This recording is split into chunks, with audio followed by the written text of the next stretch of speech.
De morceler à réunifier. Quand les anciens, les sages, ne nous guident plus. Hello à toi qui me reçois dans ta journée. Moi je suis Catherine, je suis mentor spirituel et je t'aide à rassembler les pièces du puzzle de ta vie pour bâtir solide, sécure et beau. Alors d'aussi loin que je me souvienne, j'ai toujours été attirée par des anciens, par ceux qui pouvaient me transmettre ce que je cherchais.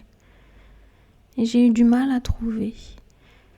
Quand j'étais à l'école, je les cherchais, je les trouvais pas. Et j'ai avancé dans la vie en essayant de trouver ce sage, cet ancien, cet aïeul. C'était compliqué. Alors j'ai eu mes grands-parents, ils m'ont appris des choses. J'avais des grands-parents qui étaient paysans, donc ils m'ont appris la relation à la terre. Et en même temps, je cherchais beaucoup plus, un peu comme dans mon univers à moi, tu sais, de Poudlard. Je cherchais Dumbledore, le directeur de l'école de Poudlard. Sauf que je l'ai jamais trouvé. Alors j'ai appris aussi avec mes parents, mais souvent j'avais des questions qui pouvaient déranger parce que c'était du style pourquoi le ciel est bleu, pourquoi je perçois des choses et pourquoi les gens comme moi j'en rencontre pas, et je posais trop de questions, ils n'avaient pas les réponses en fait. Et puis quand j'ai avancé à l'école, primaire, collège, lycée, université, je suis rentrée dans le moule parce que je trouvais pas les réponses vraiment, même si j'étais toujours connectée, comme je dis. Donc je me suis un peu perchée là-haut. Enfin voilà. Et quand j'avais 15 ans environ, j'ai entendu une voix. Je savais pas trop d'où elle venait, mais je l'ai bien entendue cette voix. Et elle m'a dit en quelques mots: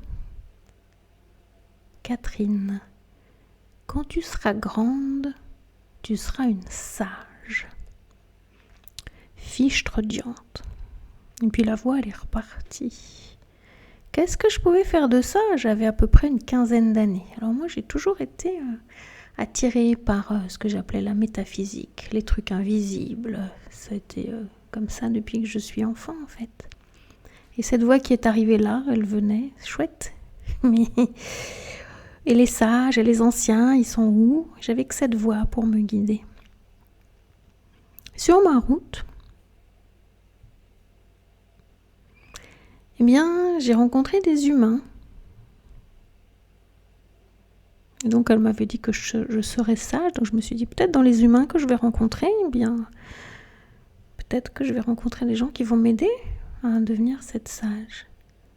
Et sur ma route, alors j'ai rencontré des personnes, des hommes et des femmes. Ils étaient tous incomplets. Les hommes que j'ai rencontrés, avec qui j'ai partagé ma vie, un bout de chemin, en fait, je me rendais compte qu'ils cherchaient plutôt la maman en moi, et non pas la femme. Et donc, en miroir, qu'est-ce que moi je cherchais en eux, de façon très inconsciente, je cherchais le papa en eux. Et en fait, je ne l'ai jamais trouvé. Et avec le temps, j'ai compris que ces hommes-là, ils étaient très insécures au niveau émotionnel. C'était souvent des personnes qui pensaient et qui agissaient, mais qui n'étaient pas dans le cœur, qui ne voulaient pas sentir, pas ressentir, de peur d'avoir mal, de peur de revivre des choses. Quant aux femmes que j'ai rencontrées, en fait, elles venaient chercher l'enfant soumise en moi. Elles avaient besoin que je me soumette. Que je me soumette à quoi ? À leur contrôle. Et j'ai rencontré énormément de femmes contrôlantes. Et moi, pour le coup, j'avais pas vraiment conscience que j'étais contrôlante. Donc j'ai pris conscience qu'il m'est arrivé d'être contrôlante pour pour ne pas être soumise. Donc je me baladais entre l'enfant soumise qui se tait, qui ne dit rien, et la femme contrôlante qui contrôle les autres, qui les met à distance et qui aussi les rejette pour ne pas sentir, pour ne pas ressentir, pour ne pas avoir mal en fait. Et étonnamment, ce qui m'a sauvée, pour ne pas me perdre complètement dans l'histoire des autres et ne pas devenir leur marionnette, c'est que je me suis morcelée. J'ai morcelé les parties de mon être, les parties de mon âme. Et donc ces personnes n'avaient sur moi qu'une emprise partielle. Parce qu'ils ne pouvaient pas toucher toutes les parties de moi. Donc ça m'a aidée pour que je puisse sortir de leur emprise malveillante, très inconsciente chez eux souvent. Sauf que de morceler, moi, j'étais perdue parce que j'avais besoin de guides, de sages, de personnes plus âgées que moi qui me montrent le chemin. Ce que j'ai réussi à faire dans ma vie, c'est de me construire contre, parce qu'il y avait en face de moi essentiellement que de l'opposition. Donc ma vie, ça a été des combats contre, pour me libérer de l'emprise, du contrôle, de l'opposition qu'on me montrait. J'ai connu si souvent le non que je ne le compte même plus. Et pourtant, le switch s'est fait petit à petit en moi. C'est pas un truc violent ou pouf. Quelquefois ça m'est arrivé, mais je me suis rendu compte que la transformation, elle avait besoin de temps. Il y a 3 ans, par exemple, ma mère est décédée. Et j'ai vécu ce qu'on appelle la dépression, le burn-out. Il m'a fallu du temps pour prendre conscience que la petite fille en moi, elle était orpheline. J'avais perdu mon père quand j'étais beaucoup plus jeune. Et que là, c'était pas tant l'adulte qui était touché, mais c'était plutôt la petite fille qui disait « j'ai plus de maman ». Souvent, on cherche la sécurité. Et là, j'avais plus de sécurité intérieure. Que je croyais, mais j'en étais là, avec les histoires que je me racontais. Et en fait, pendant ces 3 ans, je suis descendue petit à petit dans mes profondeurs. Je me demandais où j'allais parce que je croyais que j'étais maudite, tellement ma vie n'avait plus de sens, tellement je me sentais seule.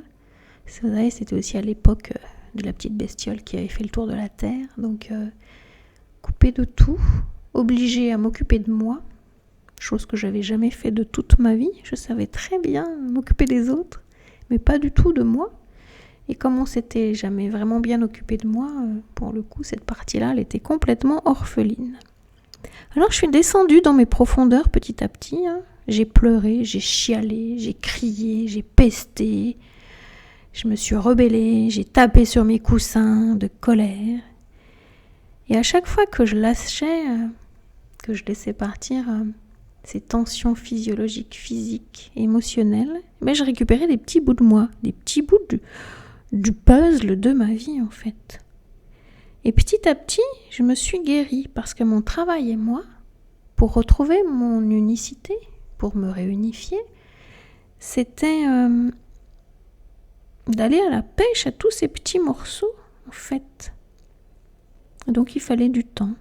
Donc je suis allée récupérer toutes les pièces de ce puzzle. Alors ça n'avait pas commencé il y a 3 ans, ça avait commencé avant. Mais des fois, je récupérais des morceaux, je savais pas trop comment ils allaient ensemble, en fait.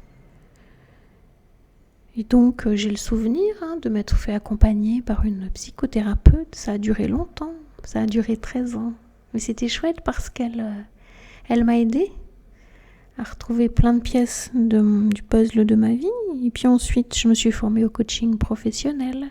Donc avant que je m'en serve pour accompagner d'autres personnes, je m'en suis servie sur moi. C'était tellement pertinent que waouh. J'étais pas prête à accompagner tout de suite, donc j'ai fait aussi des allers-retours. Et puis j'ai rencontré d'autres personnes sur mon chemin qui m'ont confirmé, par exemple, que j'étais médium. C'est toujours plus confortable quand c'est quelqu'un qui vous le dit, sinon l'ego il vient dire « mais t'es qui tu es pour eux ?» Puis en fait j'ai toujours assumé ma différence, ma singularité, donc Ça venait juste amplifier mon énergie. Et puis on m'a dit aussi que j'étais chamane. Donc j'avais en fait plein de casquettes, plein de vibrations différentes en moi qui, suivant le temps, la situation, les personnes, venaient se raconter. Donc des outils. Et dernièrement, je m'en sers plutôt depuis pas longtemps, il y a 4 ans, j'ai rencontré le Human Design, ce magnifique outil de connaissance de soi qui connecte 4 grands systèmes que sont l'astrologie, le Yiking, les chakras et la Kabbale à partir de sa date de naissance qui est unique, son lieu de naissance et son heure de naissance. Je suis allée récupérer, tisser d'autres fils pour aller récupérer d'autres pièces du puzzle de ma vie. Et puis je me suis rendu compte que je devenais de plus en plus complète, de plus en plus guérie. Et je suis allée regarder qu'est-ce que j'avais trouvé justement comme pièce du puzzle qui venait s'emboîter de façon magique pour me montrer qui je suis, d'où je viens et où je vais, mon chemin de destinée, parce que c'est ça qui m'intéressait, que j'ai entre autres trouvé dans le Human Design, mais pas que. Et mes guides sont venus plein de fois. Et la voix dont je vous avais parlé quand j'avais 15 ans, en fait, j'ai pris conscience que n'ayant pas trouvé de sage, d'ancien sur lequel m'appuyer, qui me donnerait envie de dire quand je serai plus âgée, j'ai envie de ressembler à cette personne, moi ça s'est jamais passé. J'ai jamais eu cette personne sur la route ou ces personnes. J'ai compris que cette voix, en fait, c'était moi dans le futur. Comme si ce moi dans le futur, il venait régulièrement faire des sauts quantiques pour venir dans mon passé me dire « Coucou Catherine, c'est moi dans ton futur, tout va bien, je suis là, tu es sur la bonne route, le bon chemin. » Je vous le dis maintenant, mais quand j'avais 15 ans, j'en avais pas du tout conscience. Et en fait, quand je suis perdue aujourd'hui, à l'aube de mes 60 ans bientôt, c'est pas tout de suite, mais c'est bientôt, je me rends compte que c'est moi... 70 ans, moi 80 ans, encore plus sage, qui vient à moi pour me dire « Catherine, tu es sur le bon chemin ». Et à chaque fois, cette voix elle me confirme que de plus en plus, je suis la sage que j'ai toujours rêvé d'être. Mais pas que. Je me suis rendu compte que depuis que je fais de l'accompagnement, j'ai créé des enseignements qui parlait à mon moi d'avant, quand j'étais ado en fait. Et tout était là, sauf que sur le chemin, ça se montrait à moi quand j'étais prête, quand c'était le bon moment. Et dernièrement, j'ai reconnecté, parce que je l'avais déjà connecté plusieurs fois, mais avec plus de conscience, les 4 éléments de la vie fondamentale, je ne sais pas comment dire. Peut-être vous les connaissez déjà, mais je vais vous les redire pour vous les repartager, parce qu'ils m'ont été... offert en fait en forme de cadeau. Donc c'est l'énergie de l'air, l'énergie du feu, l'énergie de l'eau et l'énergie de la terre. Et ces enseignements sont venus à moi plusieurs fois, régulièrement. Je savais pas trop quoi en faire. Et là, je sens que je suis en train d'en faire un enseignement, un accompagnement qui va vraiment te toucher si c'est ce dont tu as envie par rapport à ma propre voix, ma propre expérimentation de la vie. Et donc ces 4 énergies, elles se posent en nous et elles viennent connecter 4 archétypes. Un archétype, c'est comme un personnage qui n'existe pas mais qui incarne une énergie dont tu as besoin qui va t'aider à avancer dans ta propre vie. L'énergie de l'air, par exemple, ça me fait gratouiller ma voix. Eh bien, elle va connecter en toi la sage, celle qui détient la connaissance, qui se nourrit de connaissances et qui partage sa connaissance. La sage en toi, elle est communicante, elle est connectante par son savoir. C'est une érudite. Et je l'aime beaucoup parce qu'elle sait communiquer, elle a des pensées fluides, elle est dans la clarté. L'énergie qui suit, c'est l'énergie du feu, qui elle connecte chez toi l'archétype de la druidesse. de la chamane. On peut l'appeler de différentes façons, de la sorcière, à toi de voir quel est ton univers. Moi j'aime bien utiliser le mot druidesse parce que, habitant en Bretagne, forcément tout le côté, la magie celte m'habite en fait. Et cette énergie de feu, imagine-la comme une étincelle de vie qui vient connecter tout ce qui est vibratoire en toi. Et donc cette druidesse, elle est complètement connectée à la nature, forcément. Elle est connectée à la terre, elle est connectée au cycle. À l'heure où j'enregistre cet audio, eh bien, nous sommes en fin de l'été. Demain, ce sera l'automne. Donc, tu vois, moi, je me sens très connectée aux saisons, au cycle de la lune, au moment où il y a du soleil, au moment où il pleut, où il y a du vent. La druidesse en nous, elle est connectée à toute cette énergie. Elle est très, très, très sensible à l'énergie des minéraux, à l'énergie des végétaux. Elle peut parler aux arbres, à l'énergie des animaux aussi, parce qu'elle est capable de dialoguer avec eux par le côté subtil. Donc elle se connecte aussi, si tu aimes cette magie-là, aux élémentaux qui sont dans la forêt. Elle se connecte aussi aux guides de lumière, aux guides de la nature, aux anges, aux archanges. Elle se connecte à tout ça. La troisième énergie, troisième archétype, c'est l'enfant intérieur qui est en chacun de nous. Cette partie très émotive, émotionnante, qui accepte dans sa lumière de vivre la joie, de vivre la tristesse, la colère, la peur, la honte, le dégoût, la culpabilité. Parce que tout ça, ce sont des parties qui peuvent être dans l'ombre et qui vont remonter à la lumière. Et dans sa lumière, cette partie-là, cet enfant intérieur en toi, elle a les dons primordiaux. C'est elle qui connecte. Parce qu'elle touche l'eau primitive, l'eau primordiale. Elle est pureté, elle est amour, elle est douceur, elle est bienveillance. Elle est créative aussi. Et c'est cette partie-là qui aime jouer, qui a besoin de jouer, qui a besoin de s'amuser. Et l'amusement fait partie aussi de ta vie. Le quatrième archétype, c'est l'énergie de l'entrepreneur. Elle entreprend, c'est-à-dire qu'elle se prend en main, elle prend sa vie en main pour avancer sur son chemin. Peut-être que tu es salarié, que tu as été salarié, que tu es salarié et entrepreneur. L'entrepreneur en toi, elle se connecte à l'ère du Verseau parce qu'elle a envie de mettre en œuvre son projet de vie, sa mission, sa vision, son pourquoi elle se lève tous les matins. Et donc, cette partie de toi, elle ancre toutes les autres énergies. Elle ancre l'énergie de la sage, elle ancre l'énergie de la druidesse, elle ancre l'énergie de l'enfant intérieur. Et c'est grâce à ça qu'elle retrouve sa réunification, son unité, son unicité, son intégrité. Ces quatre archétypes, ils sont venus en moi parce que j'ai pu connecter les 4 énergies et ils prennent forme de plus en plus à l'intérieur de moi.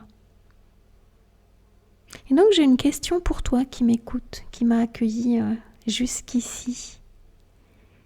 De ces 4 archétypes, de ces 4 énergies, quel est celui qui t'appelle le plus, qui a besoin de ton attention, de ta bienveillance et de ta présence en fait?